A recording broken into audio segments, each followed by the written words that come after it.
Boa tarde, tudo bem com você? Esse é o canal Mais Noção e meu nome é Ângela.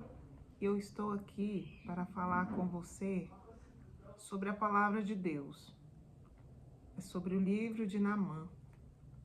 Essa história é muito curiosa, porque ela é um exemplo de uma pessoa, que se sentia superior, Era uma pessoa realmente poderosa, uma pessoa importante e que exercia um papel importante, Se trata de um oficial do exército, um homem, um general, que obviamente por natureza, pelo trabalho que ele exerce, ele se sente assim, além, das expectativas de uma pessoa poderosa, ele se sente no poder. E isso traz à tona o orgulho de ser, o orgulho de poder, E é uma das coisas que nos atrapalha muito e que é muito comum que nós temos esses sentimentos, praticamos esses sentimentos e não percebemos. Então, primeiramente eu quero tirar uma palavra aqui para você, dessa caixinha aqui, ó. Eu vou tirar uma palavra para você aqui, uma mensagem. Não é mágica, é uma mensagem realmente ao seu coração. Porque Deus, ele te conhece e ele sabe todas as coisas, tudo que você tem passado. Então vamos lá? Eles serão o meu povo e eu serei o seu Deus. Darei a eles um só pensamento e uma só conduta, para que me temam durante toda a sua vida, para o seu próprio bem e os seus filhos e descendentes. Jeremias 32, versos 38 e 39. Então, essa aqui é uma mensagem para o seu coração. O Senhor, ele realmente quer ser o teu Deus, Ele quer cuidar de você. Ele quer cuidar de você, te colocar debaixo das asas dele, quando você estiver em perigo. Então, eu queria lembrar você aqui sobre a passagem de Naamã. Quem era Naamã? Naamã era um chefe de polícia, um general. E nós vamos ler juntamente o livro de Segunda Reis. Segunda Reis, uma coisa assim muito... que a gente quase não vê mais a leitura da palavra, É sempre no slide, é sempre na internet mesmo. Mas a gente vai ver aqui, vamos achar aqui juntos.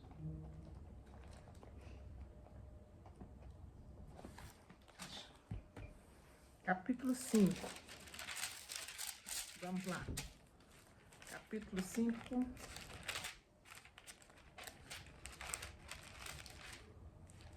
Diz assim: a cura da lepra de Naamã. Naamã, comandante do exército do rei da Síria, era muito respeitado e honrado pelo seu senhor, pois por meio dele o Senhor dera vitória à Síria. Mas esse grande guerreiro ficou leproso. Ora, tropas da Síria haviam atacado Israel e levado cativa uma menina, que passou a servir a mulher de Naamã. Um dia ela disse à sua senhora: se o meu senhor procurasse o profeta que está em Samaria, ele o curaria da lepra. Naamã foi contar ao seu senhor o que a menina israelita dissera. O rei da Síria respondeu: vá, eu lhe darei uma carta que você entregará ao rei de Israel. Então Naamã partiu, levando consigo 350 quilos de prata e 72 quilos de ouro e 10 mudas de roupas finas. A carta que levou ao rei de Israel dizia: junto com esta carta estou te enviando o meu oficial, Naamã, para que o cures da lepra. Assim que o rei de Israel leu a carta, rasgou as vestes e disse: por acaso sou Deus, capaz de conceder vida ou morte? Porque este homem me envia alguém para que eu o cure da lepra? Vejam como ele procura um motivo para se desentender comigo. Quando Eliseu, o homem de Deus, soube que o rei de Israel havia rasgado suas vestes, mandou-lhes esta mensagem: por que rasgaste suas vestes? Envia o homem a mim, e ele saberá que há profeta em Israel. Então Naamã foi com seus cavalos e carros e parou à porta da casa de Eliseu. Eliseu enviou um mensageiro para lhe dizer: vá e lave-se 7 vezes no rio Jordão. Sua pele será restaurada e você ficará curado. Mas Naamã ficou indignado e saiu dizendo: eu estava certo de que ele sairia para receber-me, invocaria em pé o nome do Senhor. O seu Deus moveria a mão sobre o lugar afetado e me curaria da lepra. Não são os rios Abana e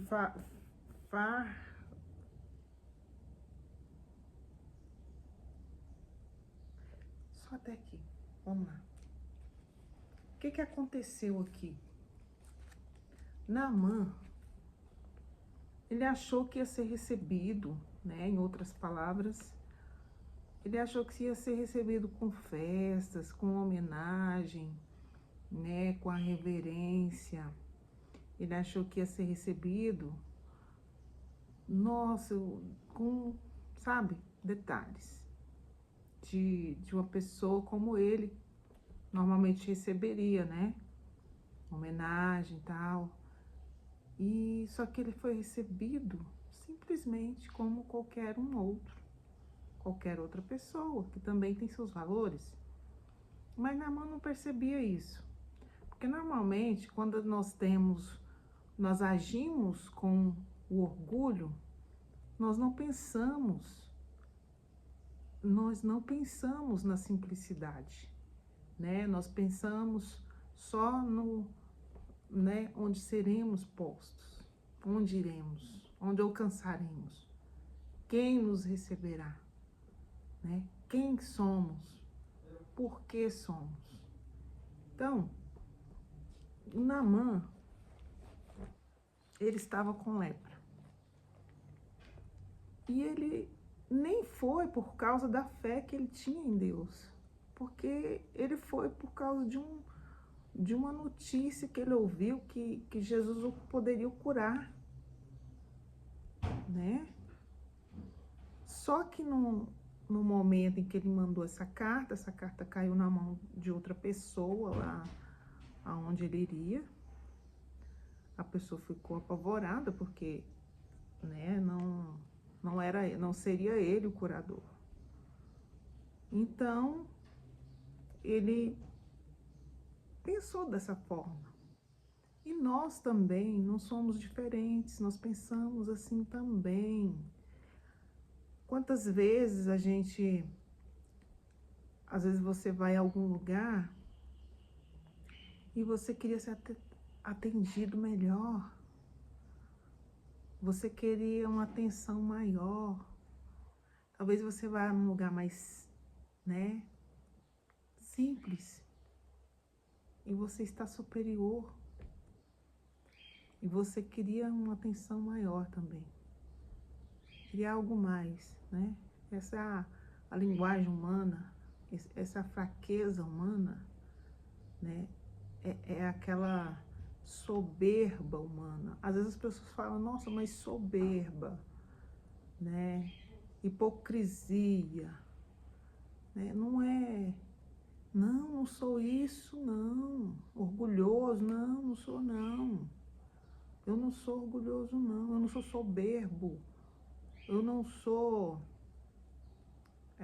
hipócrita, não. Que isso? Gente, hipocrisia, orgulho, esses sentimentos, eles não são bichos de 7 cabeças que precisa de algo tão extraordinário para você ser. Simplesmente temos em nós. Mas nós podemos quebrá-lo. O mais interessante é que você pode quebrar. Ninguém nasceu humilde, totalmente humilde, né?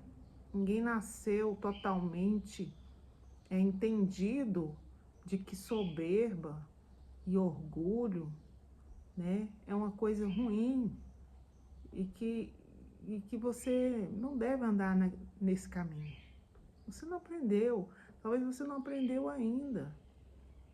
Você já percebeu que nós nascemos e nós temos dentro de um século tempo para aprender? É como se a gente tivesse, desde que nascemos, a contagem ela começa desde quando nascemos, né? A nossa contagem. Que então vai. Aí quando chega 70, né, 75, a gente já aprendeu muita coisa, inclusive da palavra. Mas, às vezes tem pessoas que não aprendem? Tem pessoas que não conseguem aprender, né? Infelizmente tem pessoas que morrem sem saber muitas coisas importantes e por isso não colhem o melhor de Deus, né? Aqui nessa terra. E também não podem ensinar, porque nós aprendemos para ensinar. Então, se nós não aprendemos, nós não podemos ensinar. Então, o que eu digo para você? Nós temos, dentro de um século aí, um período até razoável para entendermos e vivermos melhor, da melhor forma possível, né? Eliminando das nossas vidas certos sentimentos que vão nos trazer consequências que não precisaríamos ter, né? Assim como a palavra diz para Israel, que o Senhor fala com Israel, né? O meu povo sofre por falta de conhecimento, né? Então, nós também vivemos razoavelmente porque, né, o conhecimento nos falta. Não entendemos tudo da palavra do Senhor, porque senão viveríamos muito melhores. Entendeu? Tá certo? Nós viveríamos muito melhores se entendêssemos a palavra do Senhor, o que ela quer nos dizer. Então são sentimentos que não nos levam para cima. Aparentemente, quem se gloria com isso é a nossa carne, que futuramente vai prejudicar a nossa alma, né? Já viu pessoas feridas?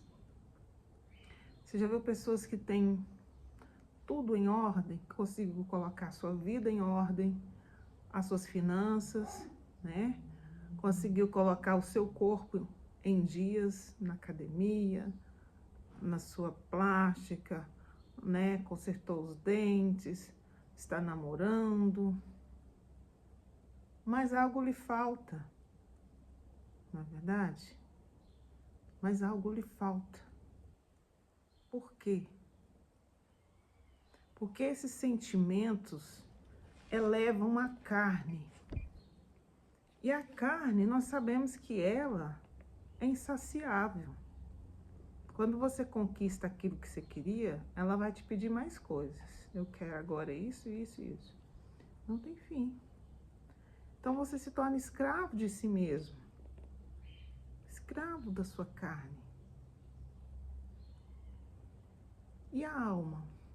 O que você colheu para essa alma? Então, o que a palavra de Deus nos mostra praticamente é reverter, né? Converter esses sentimentos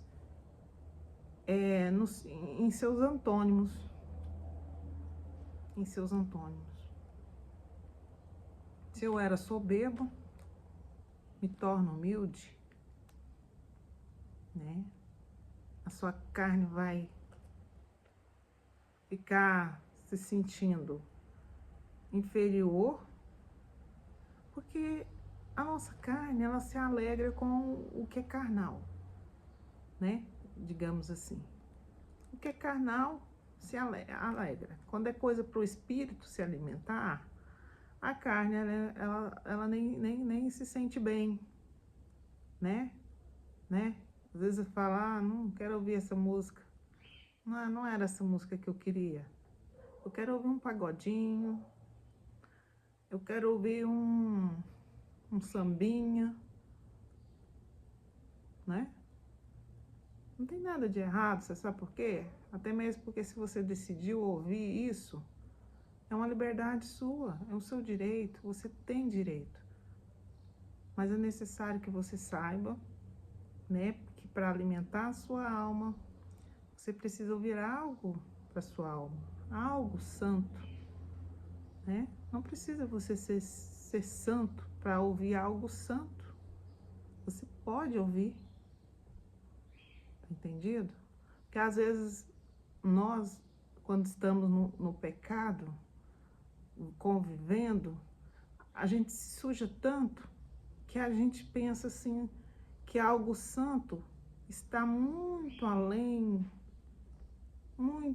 de você, tão longe, quase que você não percebe mais, você não lembra mais, você não se sente parte mais, você não acredita que mereça pelo menos sentir-se santo. Você se sente sujo quando você se depara com algo santo, que é a palavra de Deus para a sua alma. Mas é exatamente por isso que você precisa entender essa palavra, para que você se alimente dela e automaticamente a sua alma se alimente dela também. Nós colocamos na cabeça que é proibido ouvir coisas santas porque nós não somos santos. Nós não estamos santos, né? Estamos fazendo algo errado. Mas, na verdade, se você quer ler a Bíblia, se você está se sentindo sujo e quer ler a Bíblia, mas você fala, não vai ter resultado porque eu estou sujo, é engano seu. Vai ter resultado sim, exatamente porque você está se sentindo sujo. E o principal detalhe é porque você percebeu que está sujo. Só de você ter percebido, você já está no melhor caminho. Você já está no caminho certo. Você foi sincero contigo mesmo, né? E é muito bom que você entenda você mesmo, porque você começa a se perdoar pelo que você não está sendo, né? Às vezes você fala, eu precisava ser uma pessoa melhor. Você precisava, mas ainda há tempo. Você pode ser, sim, uma pessoa melhor. No momento em que você decidir que você quer ser, você vai ser e você vai conseguir ser uma pessoa melhor. Né? Tem o período da rega? Tem. Sabe esse período, sim, da perseverança? Que você fala, não vai resolver, não tá acontecendo nada, mas está sim. Está exatamente acontecendo, sim. A mudança, ela é silenciosa, mas no dia da colheita você sente a diferença. Você sabe o que houve. Você sabe o que houve. E você começa a perceber ali uma mudança. Que aconteceu uma mudança para você. Tá certo? Então, os sentimentos que elevam a nossa carne não elevam a nossa alma. No momento em que você está sendo elevado pela sua carne, a sua alma está decaindo. Entendeu? Por isso aquele sentimento de vazio. Tenho tudo, mas eu não tenho nada. E você sabe por quê? Porque a palavra de Deus diz aqui que quem tem Deus tem tudo. Então, eu não posso dizer que tenho tudo se Deus não estiver incluído. Então, eu não tenho tudo. Tá certo? Porque o espaço de Deus em nós existe. Existe um espaço para Deus em nós. Esse espaço de Deus, ele se chama altar. Você é a igreja de Deus. Ele te considera a igreja, a noiva dele. Todos os seres humanos, todo o homem da face da terra, né? Que simboliza a humanidade inteira. Todos temos um altar dentro de si. Esse altar, se ele não for preenchido com Deus, ele fica vazio. Porque ele é exclusivo de Deus.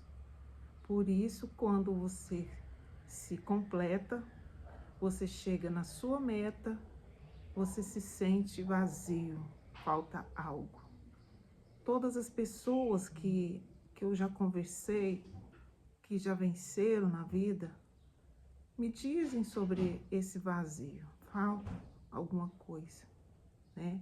É uma tristeza grande, é uma depressão, e esse vazio causa essa ansiedade de conhecer, de sentir Deus. Mas a nossa carne, ela toma esse espaço se nós deixarmos a nossa mente liberar isso.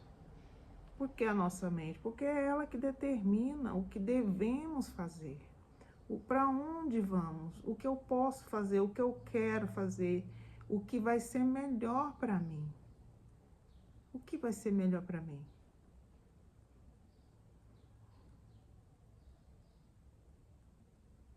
Né? Por isso que existe uma fase de maturidade espiritual. Existe uma fase infantil na nossa vida, existe uma fase de criança de colo na nossa vida. Que é a pessoa que acaba de conhecer Deus, conhecer o Senhor Jesus, e ela simplesmente ela é uma criança e ela é considerada uma criança por Deus. Deus a vê como uma criança, um bebê espiritual. Tanto que Deus, ele cuida com tanto cuidado dessa criança, e ele coloca pessoas em volta dessa criança para cuidar. É isso que ele faz. Quando você se converter, você vai perceber isso. Pessoas vão ficar em volta de você até você crescer, para você não cair, não se machucar. É isso que nosso Deus faz. Porque aí quando você pega uma fase de juventude, que você está chegando perto da sua maturidade espiritual, você não vai se cair, você não vai se machucar, né? Então, esse é o cuidado de Deus para nós. Aí quando você se torna maduro, você vai falar da sua vivência, O que você entendeu com isso? O que você recebeu com isso? Quem é Deus para você? Quem é o Senhor Jesus para você? O que Ele fez na sua vida, né? E como está seu coração hoje? Como foi preenchido para você? Tá certo? E aí é onde você toma suas conclusões, você decide, né? Você já está entendido de quem você é em Cristo. O que aconteceu? Por que estamos aqui, né? Quem criou esse projeto? Né? Quem criou esse projeto de humanidade? Você já sabe que foi Deus. Então, você já entende que você já foi comprado, que você já foi comprado por um alto preço, preço de sangue, né? Através da redenção de Cristo, certo? E Ele deixou o testamento, que é a palavra dele. É o novo, o velho e o novo testamento. Então, tudo que você precisa, né, está baseado aqui nessa palavra. Às vezes você se encontra triste, às vezes você se encontra não realizado. Tem receita aqui nessa palavra. Está aqui. Tá certo? Então, nada pode te separar do amor de Deus. A Bíblia fala que nada pode te separar do amor de Deus. Né? Por que que você ainda tem a impressão de que está separado do amor de Deus? O amor do Senhor. Não tem como. Você não está. Às vezes você caiu, mas a palavra fala que o cair é do homem, mas o levantar é de Deus. Então você vai levantar novamente. Né? Só não dá para abandonar esse amor. Por quê? Né? Porque é Ele que nos acolhe quando nós erramos o caminho. Quando nós saímos da presença dEle, nos deparamos, né? Às vezes a gente quebra a cara lá na frente, às vezes a gente se machuca, às vezes a gente dá um passo errado. E é natural que aconteça isso, porque nós somos pequeninos. Nós somos tão pequenos, nós somos criaturas. Nós somos, sabe, dependentes de Deus, né? Às vezes a gente só solta da mão de Deus e sai correndo e cai lá na frente. Entendeu? O Senhor, Ele é paciente. Ele cuida de você. Então, o que é que eu quero te dizer com essa palavra? Que os sentimentos negativos, eles maltratam a nossa alma. Maltratam a nossa alma. Maltrata a sua mente. Maltrata o seu coração. Por quê? Porque né? São sentimentos que são sentimentos extravagantes que ferem a sua alma. Porque, na verdade, nós precisamos de simplicidade mesmo para ser feliz. Você não... Tem pessoas que procuram essa realização no dinheiro, na riqueza. É bom ser rico? É bom ter dinheiro para comprar o seu alimento, sua comida, sua roupa, seu sapato, sua casa. É bom? É. Mas isso também é bom conquistado com o suor do teu rosto, né? Então, fica a dica. Fica com Deus, um beijo no seu coração e até a próxima.